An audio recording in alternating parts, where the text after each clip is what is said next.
Assalamualaikum warahmatullahi wabarakatuh. Salam sejahtera kita semuanya. Swastiastu, namo buddhaya, salam berkah dalam, salam kebajikan, rahayu.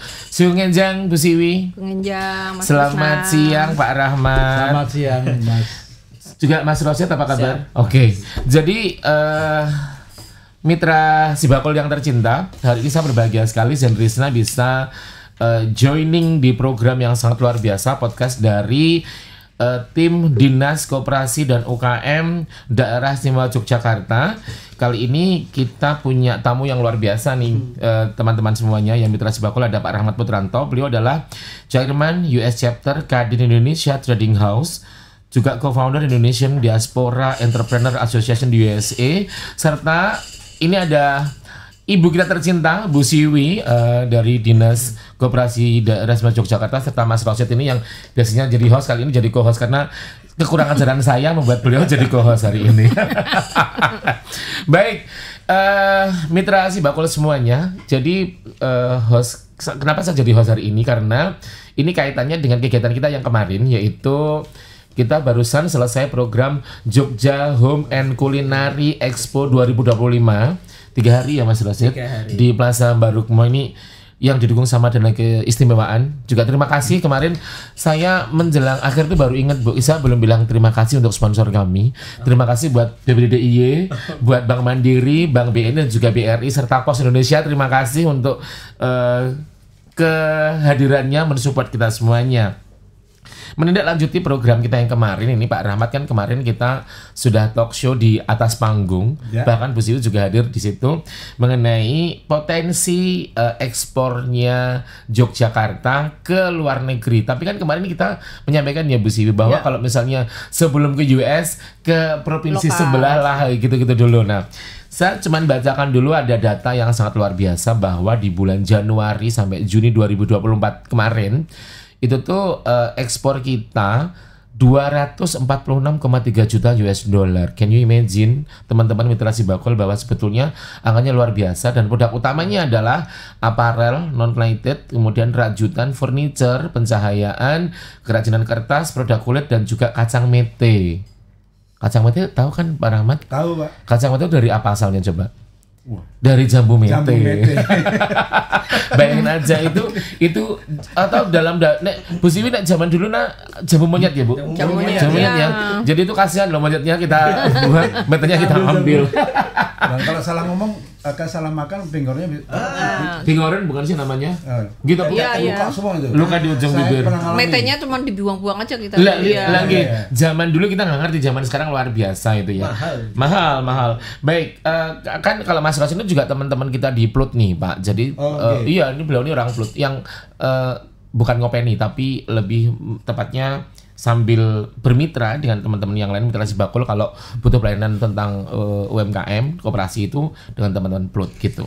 Baik, mitra Sibakul, kalau posisi strategis DIY nggih Bu Siwi niki leres nggih Bu bahwa kita tuh melting pot dan ikon budaya pengunjung ke Yogyakarta itu setiap tahun 6 sampai 7 juta nggih Bu Siwi. Iya, betul. Leres menika. Ya. Dan ketika ini kan berarti kalau gitu ketika kita bilang UMKM itu kan nggak bisa dilepaskan dengan pariwisata, dengan budaya gitu ya. Karena kan berkaitan banget luar biasa. Nah, Bu, kalau pengunjung sebanyak itu 6 sampai 7 juta itu tuh potensi ekonomi UMKM di Jogja pripun Bu Siwi?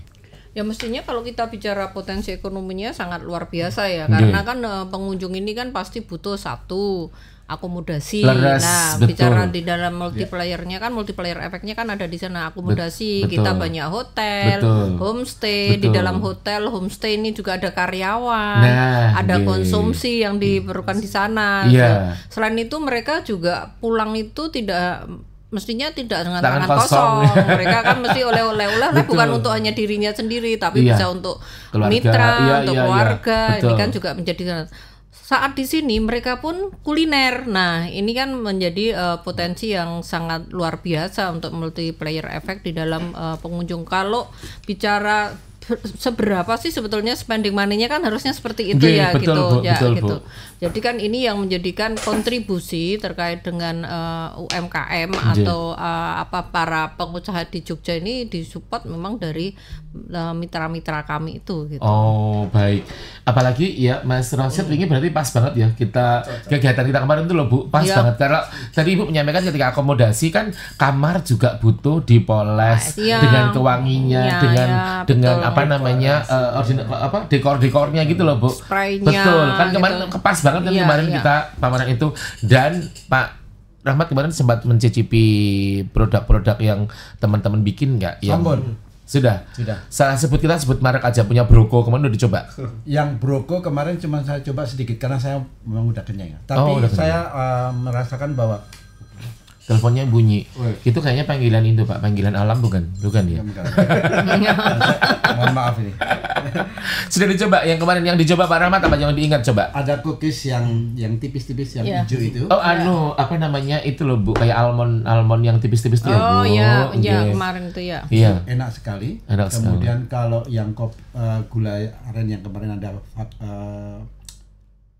ada kopi yang regular sama yang satunya lagi yang sudah dari cappuccino. Oh iya cappuccino itu bagus banget. Udah rasanya enak. Ya cuman kita harus nanti aplikasikan ketika ada di US, market US apakah bisa. Makanya saya bawa nanti saya testing dengan teman-teman di sana. Ini kalau ke US kan nganu ya Mas Rosyad. Sementara tadi Mas Rosyad itu cerita, teman-teman Prut itu menceritakan bahwa sakjane di provinsi sebelah itu Pak Rahmat ya Bu, sudah kita dalam bahasa kita kayak ini tak ekspor neng Wonogiri kan dia ekspor ya, walaupun cuma di Wonogiri kan kita harusnya begitu. Karena saya punya jargon sendiri, UMKM itu adalah usaha mandiri kreatif miliaran.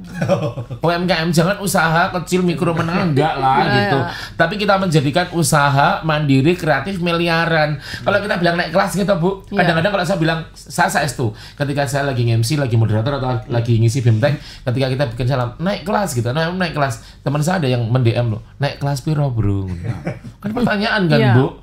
Naik kelas piro, naik ekonominya kan Bu. Makanya kemudian saya mengubah jargon UMKM itu menjadi usaha mandiri kreatif miliaran. Saya mengubahnya itu. Istilah yang bagus banget. Saya suka banget. Saya catat. Ini mungkin harus kita ubah. Karena naik kelas itu udah jelas. Kok nggak jelas toh? Tuh kan Ibu sih bilang nanti. Enggak, kalau versi kami di Dinas Koperasi dengan strategi Sibakul itu naik kelasnya dari 6 aspek gitu. Jadi 6 aspeknya kemana? Pentahelik gitu soalnya. 6 aspek itu dari sisi SDM-nya yang tadinya mungkin dia belum paham terkait IT atau apapun, dia paham, dia naik kan gitu. Lalu dari dikasih BEMTEK digital marketing gitu deh Bu. Gitu. Dari teman-teman sama Mas Rosyad dan teman-teman itu dari 6 aspek itu menjadi pegangan. Di dalam 6 aspek itu turunannya sangat luar biasa. Jadi kan dari sisi kelembagaannya mungkin belum punya NPWP, dia punya produktivitasnya, legalitasnya Pak. Jadi mulai NIB, PIRT, halal segala macam gitu. Produktivitasnya. Karena Pak Rahmat biasa di USA. Saya di Paris Pak, Parangtritis maksudnya. Jadi nggak jauh-jauh. Saya Jerman. Emang ada orang Sleman kan. Makanya kan itu kita katakan kalau kita bicara regulasi mungkin naik kelasnya itu kan dari sisi omsetnya. Iya memang betul itu. Tapi untuk menaikkan omset mereka ada tahapan. Iya, ada tahapan proses untuk mereka bisa naik kelas. Apa dari tahapan SDM-nya, dari kelembagaannya, dari produktivitasnya. Mungkin dari sisi kelembagaannya yang selama ini punya tenaga kerja belum dilindungi atau belum bisa memberikan kontribusi atau apa ya, salary ya, BPJS ketenagakerjaan, dia naik kelas. Ternyata dia sekarang sudah bisa memberikan perlindungan perlindungan terhadap karyawannya. Nah gitu loh Pak maksudnya. Jadi kalau karyanya dulu cuma 2, sekarang jadi 17 misalnya seperti itu. Naik kelas. Iya. Tapi kan tetap dalam rangkaian itu menjadi UMKM itu saya selalu bilang UMKM adalah usaha mandiri kreatif miliaran gitu. Akan saya catat ini. Jadi kemudian apalagi kalau Pak Rahmat blebar-bleber Jogja mancanegara kan iya sudah luar biasa. Selalu teman-teman saya tuh bilang, teman-teman influencer itu kalau misalnya gini, salah satu destinasi paling luar biasa di dunia ketika turun dari pesawat adalah di Jogja. Karena langsung bisa melihat pantai selatan. Sangat itu Pak, ya kan. Bagi yang bisa melihat tuh kadang-kadang katanya di Lambela sampai Nyiroro Kidul katanya. Teman saya bilangnya gitu, di Lambela sampai Nyiroro Kidul, deg-degan kayak gitu. Ya ampun, tapi kan saya sebagai warga Islam kan Nyiroro Lor berarti ya. Karena Islaman loh, emang tengah ya. Karena ada Merapi. Tapi itu teman saya bilang bahwa dari bandara iya, apalagi mesti Ibu juga perso, kita juga stasiun kita itu stasiun yang sangat luar biasa padat jadwal orang gitu Bu, itu kan di gerai UMKM yang di stasiun juga gila-gilaan. Pak Rahmat udah pernah ke stasiun Tugu belum? Yang new kan selalu belebar-belebarnya kan lewat bandara. Malah enggak malah. Saya mencoba pakai kereta. Kenapa? Kalau belebar-belebar tadi pesawat udah biasa, tapi justru dengan kereta itu saya bisa bekerja, tapi saya juga bisa menikmati setiap destinasi yang dilewati. Ada bagi saya, ternyata kemajuannya luar biasa. Oh iya, kemajuan luar biasa. Dan itu saya menikmati itu. Nah, kalau di stasiun itu coba lihat gerai UMKM tuh terjual banyak banget. Yang paling asik kalau satu udah nongkrong tuh Bu Siwi, Ibu Bereso, saya paling suka nongkrong di Bakul Pukis Mataram itu loh Bu. Itu produk UMKM, Pukis Mataram. Iya. Oke. Tapi iya, terus ada lagi bakpia lalala itu yang kemudian dikumpulin banyak teman-teman itu kan sebenarnya bukan bakpia, itu beluang itu bukan dari tapi namanya bakpia, tapi it's okay, nggak apa-apa kan, kreativitas. Betul. Dan saya melihat bagi orang yang dari Jogja keluar itu kebanyakan pada borong. Saya ngamatin aja. Oh iya memang iya. Untuk oleh-oleh gitu. Betul. Saya dari Jogja bawa ke sana. Dan ini bagi saya tadi menurut yang kemarin kita diskusikan bahwa ini ekspor ke lokal itu luar biasa. Iya. Dan saya melihatnya bahwa strategi posisi Yogyakarta ini memang posisi yang secara historis sangat strategis. Selain sumber filosofi, ada sumber imajiner itu ya Bu. Itu menarik orang datang. Yogyakarta kan punya sejarah panjang tentang perjalanan pemerintah, dan ini menjadi destinasi yang luar biasa. Dan itu menjadi ikonik yang harus kita kemas dengan bagus sehingga menjadikan Yogyakarta sebagai ikon yang luar biasa. Yang kedua, saya melihat kemarin dari informasi dari teman-teman bahwa dari Mas dari saya. Jumlah UMKM. Jumlah UMKM itu ada sekitar 11.000. Tanya Bu Siwi, beliau pas persong, beliau kan dulu sempat ketika jadi PJ Kulon Progo, Bupati Kulon Progo itu kan Kulon Progo juga jumlahnya sama ya Bu, sama dengan yang jumlahnya ya-yaan loh Pak Rahmat. Oh ya-ayaan bahasanya betul ya. Padahal wong US itu, wong US itu emang ya-ayaan. Yang sudah bergabung di Sibakul kan sudah 344.000 kan artinya. 344.000 yang bergabung di Sibakul. Itu aplikasi Sibakul gitu Bu. Dan itu sebelum semuanya masuk kan gitu, karena di Bakul itu bukan pendataan tapi mereka mendatakan dirinya gitu. Kemarin itu saya langsung bilang, wah ini mesin ekonomi yang luar biasa nih. Lah kan kita udah ngobrol orkestrasi di mana Bu Siwi menjadi konduktornya gitu kan. Saya setuju banget karena dengan konduktor beliau ini kan semuanya bisa dirangkul semuanya dan ditata. Berikutnya harus ditata. Mana potensi yang ke barat, ke timur dan sebagainya. Kemarin saya sampaikan juga bahwa sebelum kita ke luar negeri coba kita tata bareng-bareng mana yang bisa ke antar provinsi, karena provinsi ini potensinya jangan-jangan malah lebih puluhan kontainer. Kalau Mas Rosyid setiap saat ketika misalnya bermitra dengan teman-teman itu, ketika misalnya membantu teman-teman itu udah banyak yang dikirim kemana Mas? Ke provinsi mana? Ini kan kami ada program namanya Markup Gratis Ongkos Kirim. Apa Mas? Apa?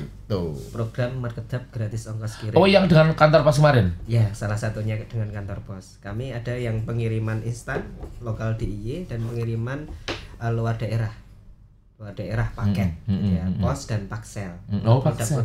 Iya Paksel itu salah satu ekspedisi untuk mengirim makanan basah nggak apa-apa karena sehari sampai. Bisa. Dengan pos ya.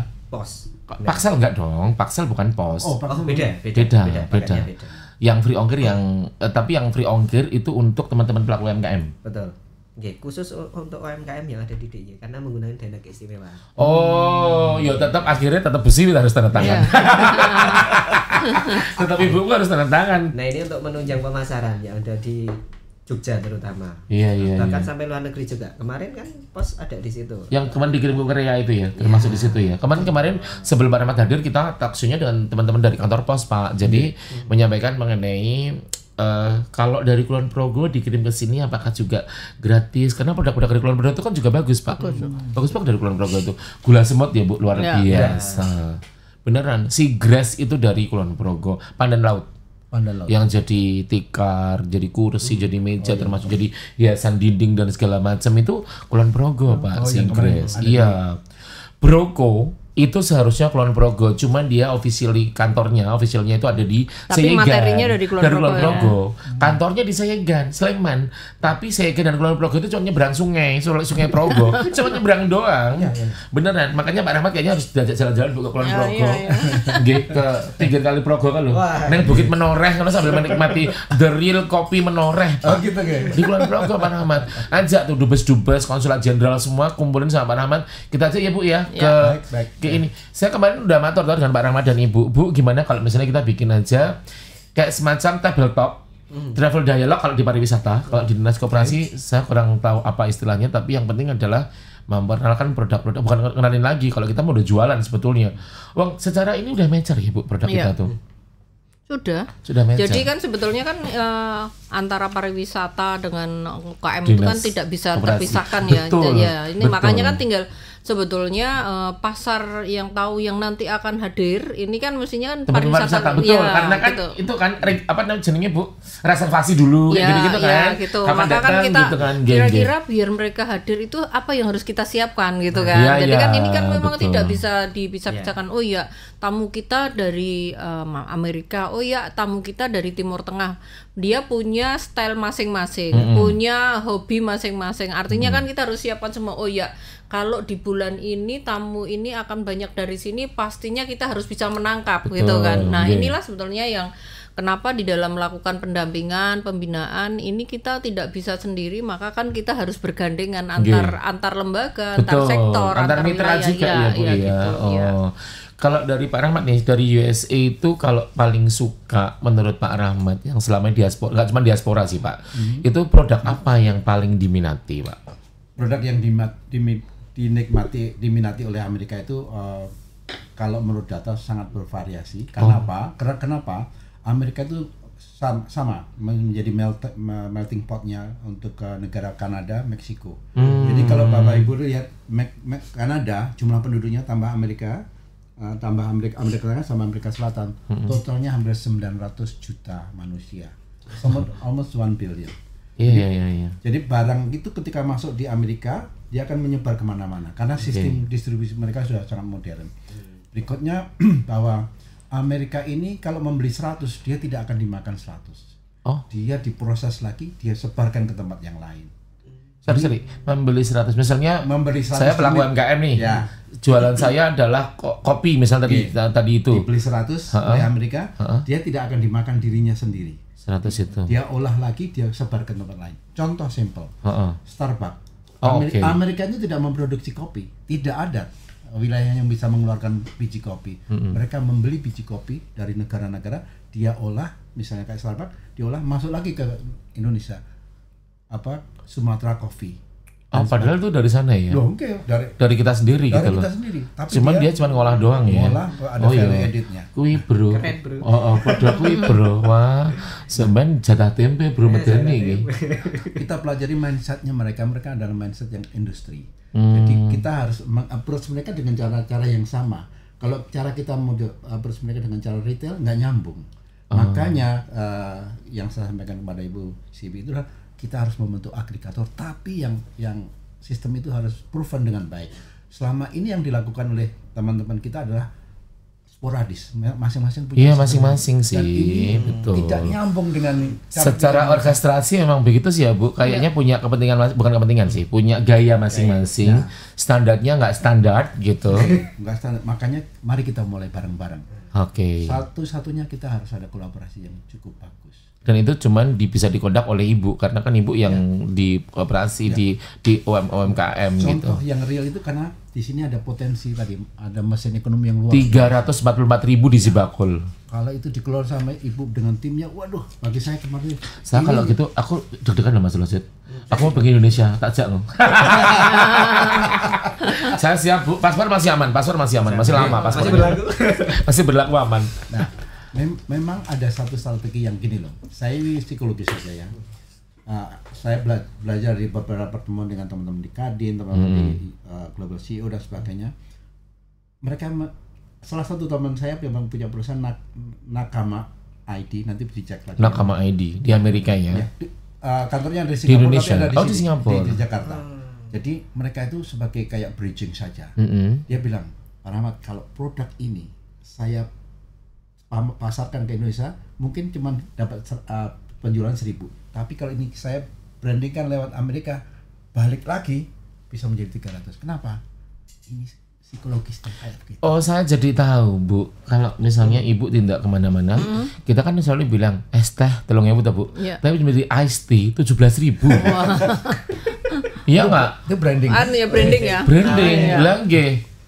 Makanya kemarin waktu saya sebelum kesini kan saya ada acara di Science and Teknologi di Bandung 3 hari itu di sana. Di sana ada beberapa produk-produk Indonesia yang sudah ini bisa dibawa ke luar negeri ini. Saya bilang, mana saya bawa informasinya, nanti saya brandingkan di sana, nanti akan kembali lagi ke Indonesia lagi. Produk Indonesia nggak kalah loh. Oh lah iya, jadi yang di Gere-Gere Waralaba itu saya baru tahu loh, ternyata sebut merek ya, Hoka-Hoka Bento itu Indonesia. Bukan Jepang. Bukan Jepang. Skechers itu Indonesia. Yang saya pakai ini Indonesia, saya lebih bangga pakai ini daripada KB gitu ya. Nggak mau kalah sama Syahrini, saya kan Sahrisna. Asli dong, udah lokal kan. Loh, bener ya Bu, kalau misalnya bukan kita sendiri yang beli terus siapa ya kan? Kacek 500, kacek 1.000 mendingan tanggal itu ya Bu. Iya, di sebelah tetangga sendiri aja. Jadi saya sangat exciting ketika kemarin waktu Pak Rahmat itu sudah bilang agregator dan ditanyain sama Ibu, Pak, Amerika agregator dan segala macam lalala gini. So what should next to dunia kan gitu kan? What should next to dunia apa? Nah, itu langsung wah iya ini kan kesempatan yang luar biasa buat teman-teman mitra Sibakul ini yang secara mitra Sibakul ini kan cuman kan continuity kan Bu kalau biasanya itu, permasalahannya di continuity dari sisi kuantitas dan kualitas.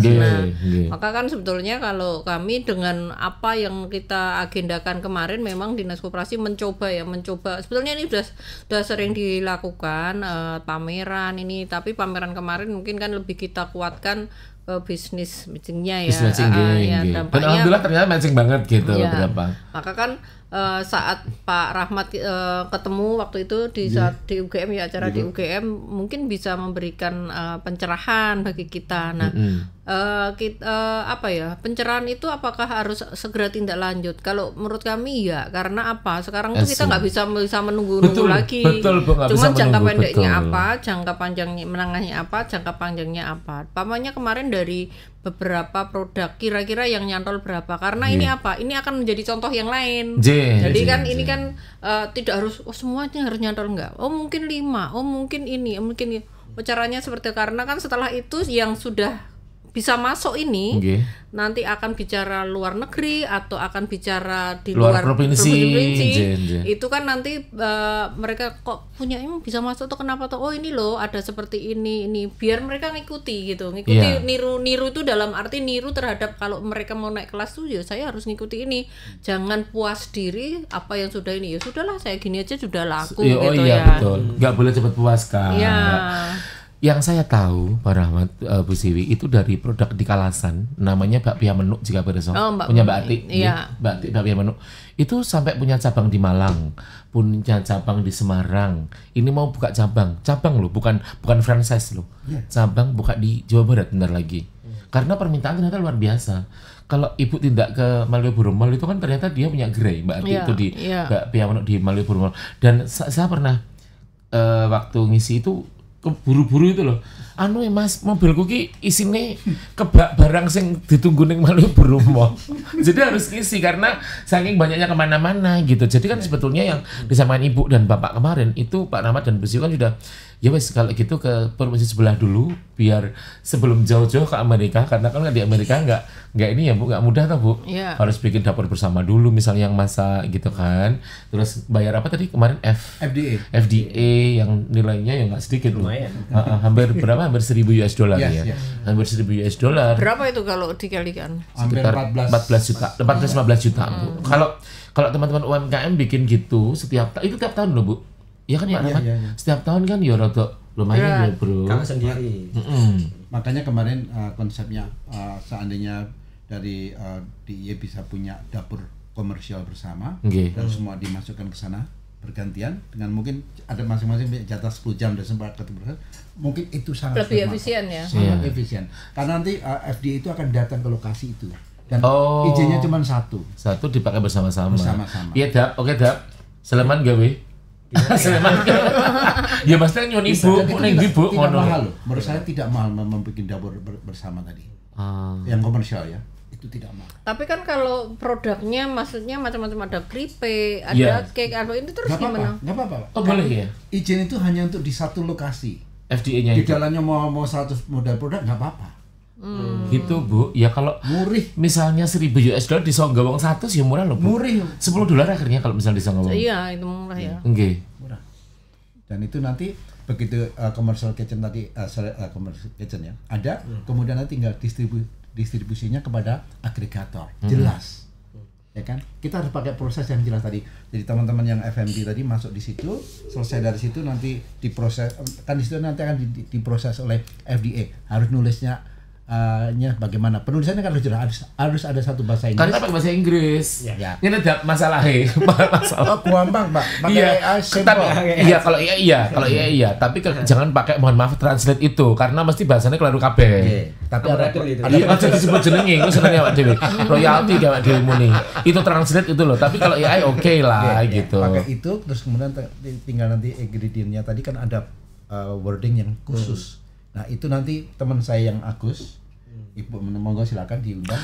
I see. Maksudnya itu nutrition fact-nya itu loh Bu. Iya. Jadi kalau selama ini kita sudah fasilitasi nutrition ini ya sudah ada, cuman memang ada belum begitu banyak. Maka kan sebetulnya yang kita dorong ke sana ya mereka yang cepat bisa kita upkan gitu. Jadi kan karena kan fasilitasnya juga alokasi yang ada di sana juga terbatas, maka produk-produknya pun kan hanya yang memang segera bisa kita.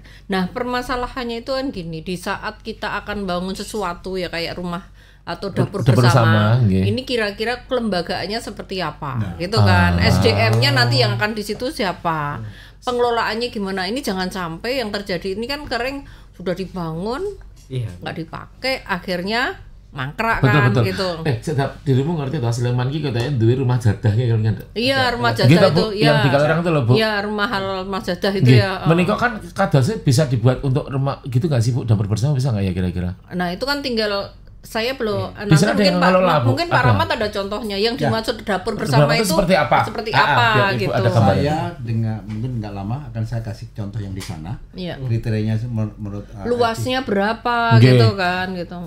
Gampang, nanti saya info secepatnya. Oke. Pak Rahmat balik ke Amerika kapan sih Pak? Apa? Balik ke Amerika kapan? Saya harusnya 14, tapi saya undur sampai akhir bulan karena banyak sekali kerjaan yang mau saya selesaikan lagi. Iya, tak malu Bu. Kalau diajak. Bisa di paspor Bu. Udah gawe paspor. Oh, senangnya gampang ge. Jelek Anda. Bu Siwi, kalau bisa, saya urun ini usul nih gini. Jadi mungkin pihak DI ini mungkin kan nanti kalau ada expo yang besar-besar, saya infokan ke Ibu semua listnya. Nanti Rawuh. Pertama Rawuh gini. Expo yang besar di maksudnya di Amerika. Oh, oke. Jadi di sana ada Natural Product Expo, ada Fancy Food Show, ada Special Coffee Show, ada tahu. Kalau di Ibu tidak di Belanda pasar Tong-Tong itu loh Bu. Nah, Tong-Tong beda. Iya kan, enggak maksudnya kan kayak gitu kan expo gitu. Beda lagi. Jadi kalau expo yang di Amerika itu misalnya kayak Summer Fancy Food Show. Itu yang datang itu sekitar 30 sampai 40 ribu orang pengusaha. Jadi tidak orang yang bukan orang dolan gitu ya. Nggak bisa. Kalau pas ini di Malaysia Bu, Mata Fair. Di Malaysian Travel Fair itu loh Bu, itu kan juga luar biasa yang ini selalu di gedung dan itu di situ. Iya betul. Ada booth-nya itu dari 100 negara yang ada. Dan semua fasilitas semua dari sana, patch matching dan sebagainya. So kita cuma datang aja bawa produk.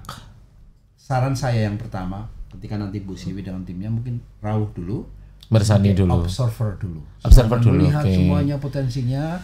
Nah nanti tahun kedua baru buka booth, jangan gede-gede karena expo di Amerika itu murah kok. Nggak kebayang. Saya ambil contoh simple saja, Specialty Coffee Expo ini targetnya juga 100 negara yang hadir 30-40 ribu. Kita kalau sewa 3 kali 3 meter itu untuk 3 hari itu paling cuma 3-4 ribu. 3 sampai 4 ribu US. US. Dekorasinya saya jamin cuma nggak sampai 3.000. Kalau simple, nanti saya kasih contohnya. Dan itu bisa attract produk kita dengan cara kita jangan mengajak orang yang dia suka SPG, enggak. Harus lebih dari itu. Saya sempat saya training 2 orang, saya siapkan karena pengalaman saya melihat caranya negara lain tuh kayak gini, saya praktekkan, saya training orangnya. Mereka satu jaga tapi penjemput bola, yang satu harus keliling untuk memamerkan produknya, datang ke booth saya. Dan booth kita sempat sangat ramai sekali sehingga ada TV internasional tertarik ya meliput kita. Saya tanyakan kenapa kamu milih kita? Kita kan cuma punya produk kamu sangat unik. Pertama banyak, yang kedua nggak pernah sepi, banyak banget Pak. Kopi waktu itu. Kopi saja. Tapi saya jualnya kopi dan teman-teman teh juga ada, gula juga ada, keripik juga ada. Saya bawakan sekitar hampir sampai Papua, produk Papua saya bawa juga. Itu dari Kadin waktu itu? Nah, enggak, saya dari waktu itu bersama KBRI. Oh, KBRI. Ya, tapi saya kan sekarang udah pensiun 10 hari yang lalu. Dari KBRI? Yeah. Oh, baru pensiun dari KBRI, oh makanya. Jadi agregator Bu, Anda pensiun dari KBRI Bu. Oh, langsung bisa meneruskan ini. Apalagi karena dulu Pak Rahmat di USA, diaspora USA juga banyak banget. Tinggal connecting aja berarti ya. Makanya itu karena udah pensiun Bu, jadi aman. Iya.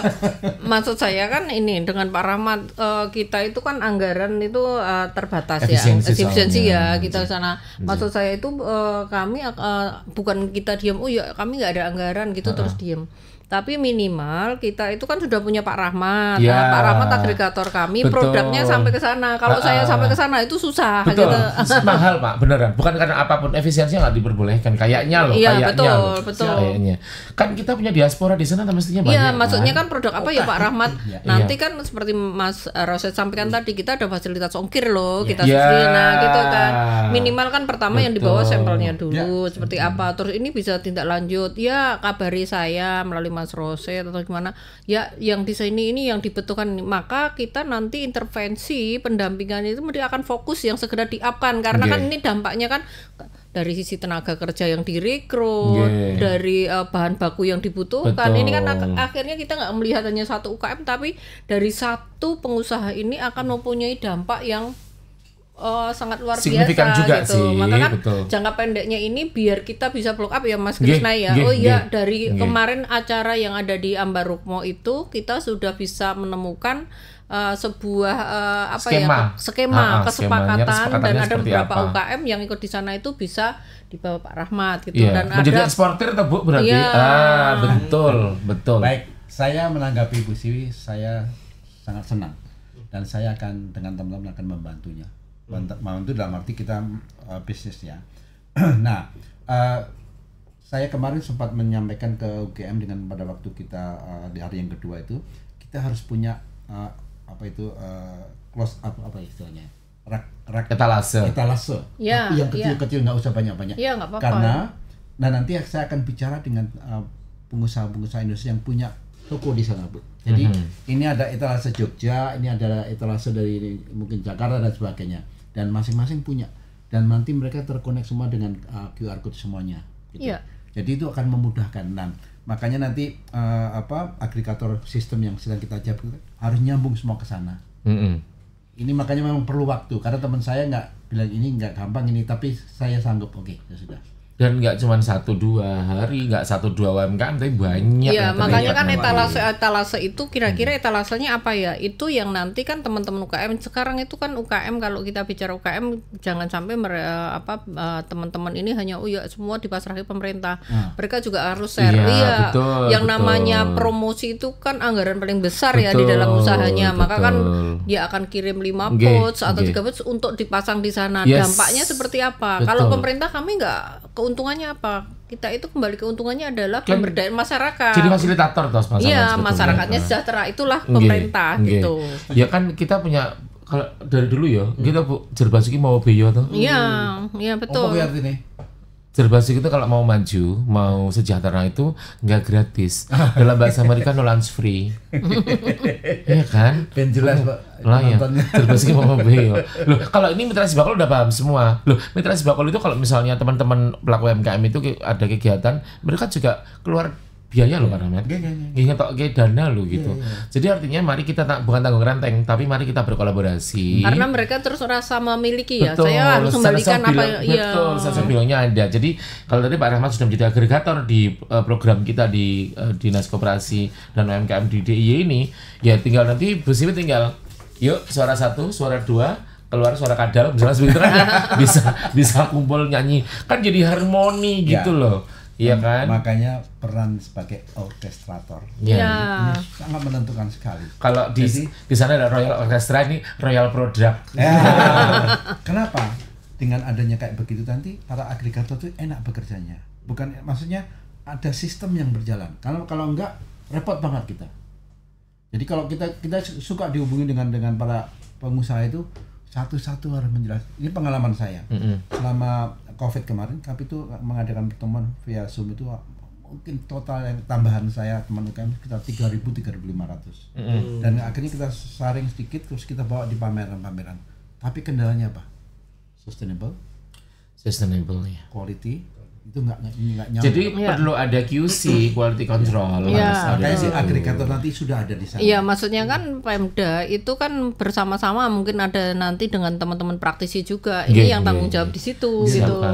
Kalau kok kayaknya Leon karena trust dari konsumen ini kan membawa bagaimana mereka itu juga akan bisa bisa diyakini dari siapa? Dari masyarakat. Jadi produknya juga nggak berubah, sustain, kuantitasnya di saat dicari juga ada, rasanya, terus mungkin kemasannya, mungkin ukurannya. Ini juga menjadi bagian yang perlu komitmen dari UMKM-nya juga gitu. Maka harus ada ini nggak cocok dengan apa yang kemarin kita sepakati, ya udah kamu nggak masuk gitu loh. Ini memang harus ada yang tegal seperti itu. Saya mau nambahkan, Ibu punya poin yang bagus bahwa kalau kita sudah urusan ekspor, kata trust ini menjadi yang utama dari semua produk tadi.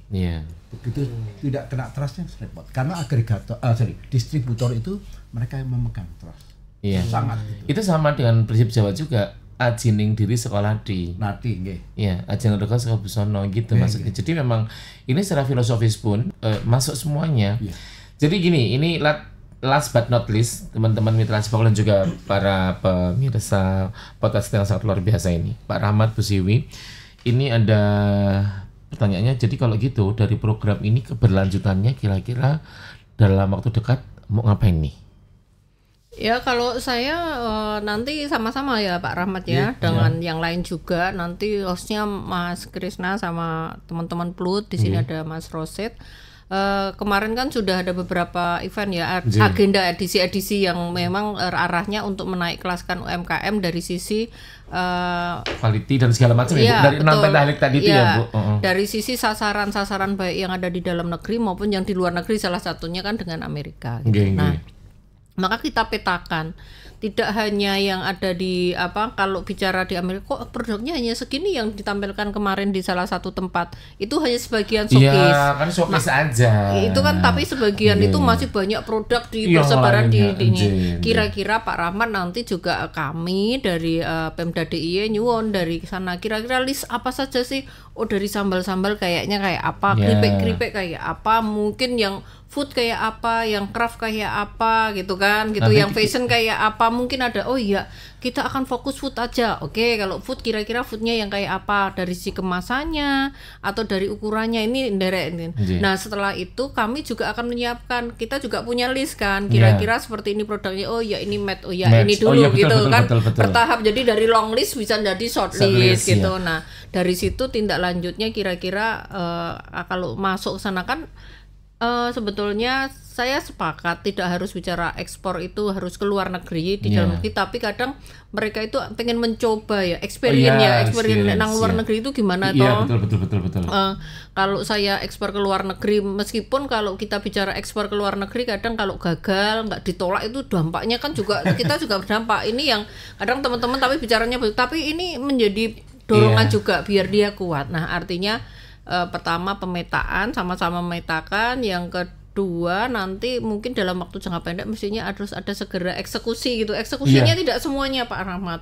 Eksekusinya mungkin 1-2 itu eksekusi ya ini kirim, atau yang tadi Pak Rahmat sampaikan akan ada sokis yang ada di sana ini. Sokis ini saya tertarik. Sokisnya kira-kira apa?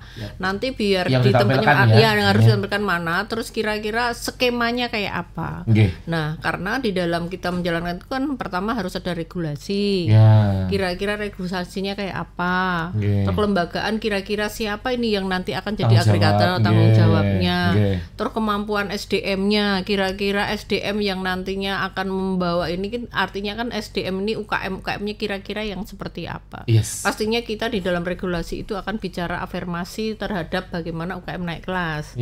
Tapi memang semua ini nggak akan ada manfaatnya, nggak ada gunanya lagi di saat tidak ada partisipasi dari semuanya. Jadi kan 3 unsur ini yang jadi kan ini yang harus segera kita pemetaan segera, karena data itulah kita berpijak untuk melangkah ke arah kita kemana gitu. Siap. Baru setelah itu baru kita intervensi. Siap. Baik. Jadi yang disampaikan Ibu ini sangat jelas sekali. Dan tugas kita tugas kita menantang nih Dap. Jadi habis langsung pemetaan. Karena Ibu pegang data 300 sekian tadi itu data. Nah, yang disampaikan Ibu itu jelas Pak Rahmat. Artinya Pak Rahmat kan tinggal Bu Siwi, butuhku iki kan gitu kan. Terus kemudian nanti Ibu tinggal bilang Risna Roset kumpul iki. Kan gitu kan. Jadi nanti simultanesi sing dibutuhkan Pak Rahmat kayak mana, dan bagaimana, karena kan Ibu juga harus menyiapkan di balik layar iki engko skemane kepiye, kelembagaane kepiye, SDM kudu ngopo dan segala macam kan gitu Pak.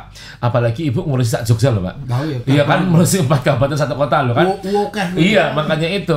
Jadi kalau tadi udah bikin misalnya dari long list menjadi short list itu kan ya oke banget loh. Ibu kan harus metane siji-siji. Mas Rizky oke gak? Maksudnya gimana ya Bu? Karena harus begitu ya kan, sesuai dengan dalam tanda petik kayak kurasi produknya yang akan ditayangkan di showcase di USA kayak mana gitu, sambil tetap sambil yang di lokal di sini Bu, Indonesia aja. Kira-kira gitu. Pak Rahmat sudah punya sejaring di mana? Oh iya, saya ada di Papua. Kira-kira Papua kemarin Timor Leste. Nah, Timor Leste paling dekat ya. Maksudnya kan bukan paling dekat ya, itu kan di sana. Kira-kira sebelahnya Nusa Tenggara situ. Perlunya apa Timor Leste? Dan satu lagi, kira-kira skemanya kayak apa gitu kan teman-teman UMKM harus dipastikan, oh ya ini konsinyasi, oh ya ini beli putus, karena kan kalau saat dia beli putus itu berarti kan ini sudah pasti gitu, siapa ini yang mau beli gitu kan. Ya skema itu, karena kita harus tahu saat kita merencanakan suatu, kita harus tahu existing permasalahan data kayak apa sih, baik permasalahan atau potensi yang memang kekuatan kita, baru kita akan tentukan kira-kira di dalam skema diskusi sampai hari ini goalnya mau apa. Goal settingnya seperti apa gitu, bener banget. Oke gitu Pak Rahmat, boleh tanggapin, monggo silakan. Habis ini langsung kita diskusi sama Mas Rosid, siap berkolaborasi in with nanti. Terima kasih. Saya cuma memandangnya begini, ada 2 hal yang harus kita kerjakan Pak secara bersamaan nih. Kekuatan produk kita untuk masuk ke wilayah-wilayah provinsi yang lain. Produk kita siap sambil kita masuk ke provinsi tadi, kita menyiapkan produk-produk ini untuk nanti masuk ke luar negeri. Jadi tapi kita kerjakan bareng-bareng sambil promosi ke wilayah provinsi tadi dan juga menyiapkan ke luar negeri. Nah, saya akan menyiapkan dengan teman-teman dengan secara sistem. Kami tidak akan mengerjakan yang tidak dengan sistem. Kenapa? Kalau kita mau kerja banyak, kita harus pakai sistem. Kalau enggak kemana-mana nanti. Kita akhirnya cuma pakai mata kita gitu, dan itu nggak akan banyak. Yang kedua, untuk yang ke luar negeri misalnya, untuk yang provinsi saya nanti akan koordinasi dengan teman di Kadin dan dengan global, kemudian saya bergabung dengan Global CEO Indonesia, akan segera saya bikinkan tulisannya dan saya sebar ke mereka agar mereka ada masukan kepada saya, nanti hasilnya saya sampaikan ke Bu Siwi juga. Itu yang pertama. Yang kedua, untuk yang ke luar negeri, saya nanti akan sambil sistem ini berjalan, saya akan bicara dengan teman-teman diaspora yang punya bisnis. Oke, siap. Mereka real yang ini Jadi saya akan ngomong dengan yang pemilik bisnis. Jadi ya tadi kayak ada apa tadi istilahnya Bu? Alat apa istilahnya tadi? Setelah oleh? Bukan apa yang showcase, yang rak buku tadi istilahnya etalase. Sorry maaf bahasa saya. Jadi ada etalase kecil yang bisa nanti saya titipkan. Mau di daerah ini apa kepentingan yang banyak bayarnya? Oh yang ini Bu, ini yang daerah sini Philadelphia kebanyakan ini. New York kebanyakan ini Bu. Yang Colorado ini dan sebagainya. Florida ini. Saya akan koordinasikan dengan perusahaan saya yang di apa itu Diaspora Entrepreneur Association tadi. Saya akan deploy itu semua informasi. Nanti saya sampaikan Bu, ini kepentingannya ini. Nah, bikin yang sesimpel mungkin, tetapi dari sini harus dikerjakan dengan QR code semuanya ya. Jadi begitu klik langsung masuk bung. Karena begitu sistem itu lebih memudahkan kontrol juga sih. Tanggung jawab juga kelihatan. Jadi contoh misalnya California butuhnya baju two pieces Bu untuk syuting Baywatch. dan kita jangan berfokus sama F&B saja ya. Betul. Karena kenapa saya melihat bahwa di Yogyakarta ini orang-orang yang ahli untuk membuat perhiasan dan sebagainya itu kan luar biasa Bu. Aksesori itu loh kan. Saya ambil contoh, saya punya teman Indonesia, bisnisnya dia cuman keliling ke daerah-daerah wisata, Florida, Miami. Apa yang dia lakukan? Dia lihat produk yang dipasarkan, kemudian, ini bisa dikerjakan di Indonesia, ini bisa dikerjakan. Dia tahu di mana dia ngerjakan sebagainya. Sekarang ini hidupnya cuman mensupply. Kamu butuh apa? Jadi produk itu tidak mesti ada Yogyakartanya, tapi gantungan kunci mungkin gaya Florida, tapi yang bikin Bantul misalnya. Kemarin saya sama dengan Ibu. Saya sales itu butuh produknya dari Sleman, dari segala macam, tinggal Ibu gitu. Jadi kalau nih misalnya ada, mungkin nanti saya dengan tim saya akan coba keliling mencari modal itu dan saya bisa berhubungan dengan Chamber of Commerce-nya di sana. Oke, Kadinnya sana ya. Jadi siap. Saya lihat bahwa kolaborasi ini harus punya sistem yang jelas. Termasuk nanti Bu, kalau misalnya laku piye carane keuangan dan sebagainya. Nah, pesan saya cuma satu, yaitu UMKM itu selalu overprice. Ngasih harga itu menggilani. Nah, ini menjadi catatan kita ini bersama. Penting ini catatan ini. Kelarangan Mas. Kelarangan Bu. Kelarangan. Makanya proses industri ini yang akan mengurangi harga. Kan kalau dimanapun kalau handmade memang harganya akan mahal. Tapi kalau menjadi fabrikasi industri akan menjadi lebih murah gitu kan. Iya, produk-produk kita kadang kalah dengan negara tetangga karena dia skala industri, tapi kita handmade. Ya memang nanti kita tinggal pasarnya. Kira-kira pasar yang ini mau untuk siapa gitu. Tapi ada narasi yang menguatkan, oh iya ini memang dibuat oleh bla bla bla, mungkin storytellingnya yang lebih kuat. Harus, itu penting banget. Itu sekarang Mas ya. Harus dilakukan. Baik, Mitra Sibakul dan juga para pemirsa podcast kita yang luar biasa, persembahan dari Dinas Koperasi dan UKM daerah Semarang Yogyakarta yang didukung sama Dana Keistimewaan. Saya Zendisna dan berbahagia sekali sama si punya kos yang luar biasa Mas Rosi dari Plutnya Dinkop UKM DIY. Nah ini matur nuwun juga untuk mami kita tercinta Ibu Siwi. Pak Rawat terima kasih. Tadi sudah kita banyak berbincang, jadi sudah bisa disarikan. Yang penting adalah Mitra Sibakul serta teman-teman semuanya jangan lupa subscribe ya. Terus kemudian pantengin info terbaru terupdate-nya gitu, bahwa kita punya program-program yang menarik yang insya Allah akan menguntungkan buat kita semuanya, nggak cuma satu pihak. Jadi kita ini bukan win-win solution, tapi kita akan menjadi maju bersama gitu, bahwa difasilitasi oleh Bu Siwi dari Dinkop itu tuh tinggal pertanyaannya gelem po gak gitu aja kan. Ya kan bener ya, tinggal gelem po ora gitu aja. Yang penting tim kami, saya Zendrisna, Mas Rosid siap untuk menjadi pendamping teman-teman Mitra Sibakul dan semuanya untuk mari kita menjadi UMKM naik kelas, tapi UMKM yang usaha mandiri, kreatif, miliaran gitu. Terima kasih Bu Siwi, terima kasih Mbak Rama, terima kasih Mas Rosid. Saya terus lancar terus nih, matur nuwun.